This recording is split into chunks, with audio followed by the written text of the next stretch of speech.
Hey everyone, this is Sheridan Parnell, and today I'm going to be showing you the course I created on Canvas called EDEC 201, and it is Teaching Reading in the Early Childhood Grades, so K through 3. Here, as you can see, is the main home page, and it's got a lot on it. It's got the introduction module, and then all 4 of my main modules that I will be using to teach the course. So to describe the course, it's just about teaching reading in early childhood and all of the different reading components that go into early childhood. In South Carolina, and I'm not sure if it's like this in other states, there is a requirement of 2 hours of ELA instruction every single day in school. And so in those 2 hours, you have to have guided reading, and I'm starting with Module 2. I'll go back to Module 1 in a second. In those 2 hours, you have to have guided reading, shared reading, and reading workshop. And all of those modules have specific things that teach about those different parts of ELA. But in order to get to guided reading, you have to have Module 1 first, which is on running record. So basically, a running record is an assessment that a teacher gives to a student to get some baseline information about their reading behaviors. And so this module teaches pre-service teachers, because this course is for pre-service teachers. It teaches them how to administer a running record and how to analyze it through MISCU analysis. And then there are different activities in Module 1 that help them to see and practice, and then there is a discussion and a major assignment. And all of my modules have different videos, articles to read, and then all of them have a discussion post and a major assignment. So Module 2 is about guided reading, and that's basically small groups. So after you get baseline data on all of your students, you use that data to plan differentiated instruction for all of your students. And not everyone is going to be in the same group. You're going to have some kids that are above grade level, some kids that are on grade level, and some kids that are below grade level. And for that reason, you have to have small guided reading groups to meet them where they are and get them where they need to be.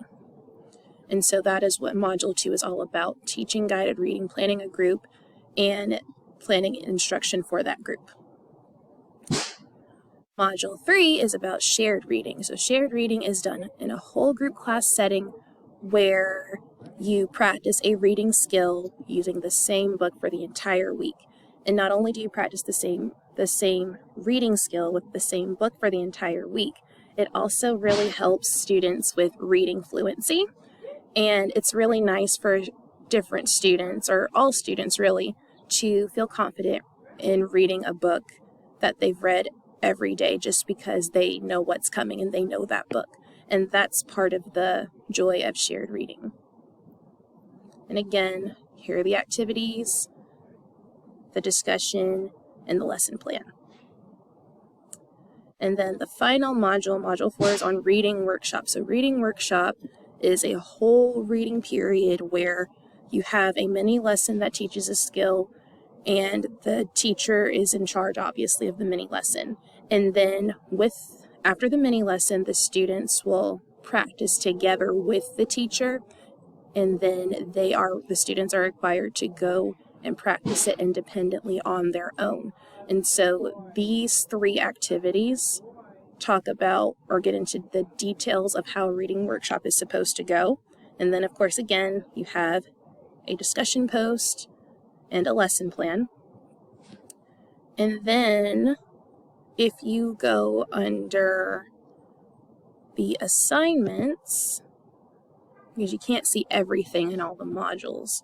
So here are all of the assignments. You also will have, after Module 4, there is a major final project assignment called Lesson Portfolio. So I would grade all of the lesson plans and give feedback. So their guided reading lesson plan, their shared reading lesson plan, and the reading workshop plan.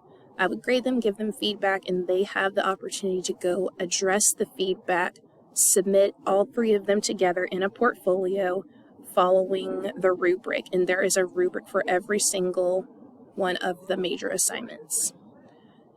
And so the lesson portfolio is just a way to showcase all of the lesson planning they've been doing, because I know in interviews, sometimes a principal or an administrator will want to see how they plan their lessons. And so the portfolio is a way for them to not only showcase their work, but also give them something to use in an interview. And then they have a final reflection where they will just kind of talk about their biggest takeaways from the course and how they feel that this is going to prepare them to teach reading. And then here are all of the discussions. Under quizzes, there is one quiz for Module 1. And then, of course, I don't have any grades because I haven't actually taught the course. Let me go back to my drop down. And then I created rubrics for all of the major assignments. I think this is a sample rubric, but these are the rubrics for the major assignments. And then, one last thing, the syllabus. I do have the syllabus right here at the top. But other than that, that's pretty much it for my course. I hope that you guys were able to see all of the things I created within the course, and I hope you guys did well on all of your courses.